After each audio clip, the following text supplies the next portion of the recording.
தம்பி, நான் தான் வெற்றி அடைந்தேன். இதோ பழம் எனக்குத்தான் கிடைத்தது. தாயே, என்ன இது? எனக்கும் ஒன்றும் புரியவில்லை அப்பா. எங்களை சுற்றினால் உலகத்தை சுற்றுவதாக அர்த்தமா என்று கேட்டான் கணபதி. அனைவரும் ஒப்புக்கொண்டனர். சுற்றி வந்து பழத்தை பெற்றுக் கொண்டான்.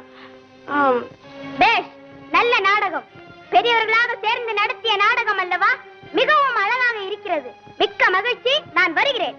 முருகா, எங்கே போகிறாய்? எங்கோ போகிறேன். என்னை ஏன் தடுக்கிறீர்கள்? அம்மட்டும் இந்த சிறு பழ விஷயத்திலே உங்கள் குணத்தை காட்டியதற்கு நன்றி. வருகிறேன். குமரா, நில். பதட்டத்தில் தவறான முடிவுக்கு போகாதே. தாய் சொல்லை கேள்.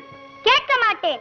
தலைப்பிள்ளை தான் செல்ல பிள்ளை, இளைய பிள்ளை எடுப்பார் கைப்பிள்ளை என்று காண்பித்த உங்களுடன் இனி ஒரு கணமும் இருக்க மாட்டேன். எங்களை விட்டு எங்கே போகிறாய்? எனக்கென்று ஒரு உலகம், என் நாடு, என் மக்கள் என்று ஏற்படுத்திக் கொண்டு தனிமையில் இருக்க போகிறேன். முடிந்தால் என்னை எல்லாரும் அங்கு வந்து பாருங்கள். முருகா, குமரா,